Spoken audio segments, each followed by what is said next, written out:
Praise the Lord.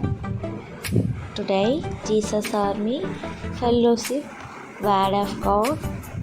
யோவான் 3:16 தேவன் தம்முடைய ஒரே பேரான குமாரனை விசுவாசிக்கிறவன் எவனோ அவன் கெட்டு போகாமல் நித்திய ஜீவனை அடையும்படிக்கு அவரை தந்தருளி இவ்வளவாய் உலகத்தில் அன்பு கூர்ந்தார். ஆமேன். கர்த்தருடைய நாமத்துக்கு மகிமை உண்டாவதாக. இந்த நாளில் கூட இந்த சத்தத்தை கேட்டுக்கொண்டிருக்க தேவனுடைய பிள்ளைகளை நம்ம இயேசுவை விசுவாசிக்கும் போது அது யாரெல்லாம் தேவனை விசுவாசிக்கிறோமோ அவங்க கெட்டு போகாமல் பரலோக ராஜ்யத்தை அடையும்படிக்கு தான் கர்த்தர் இந்த உலகத்தில் இயேசுப்பா இந்த உலகத்தில் வந்து நமக்காக நம்முடைய பாவங்களுக்காக அடிக்கப்பட்டு நம்முடைய மீறுதலுக்காக நொறுக்கப்பட்டு 3ஆம் நாளில் உயிர்த்தெழுந்து பாவத்தை ஜெயித்தார்.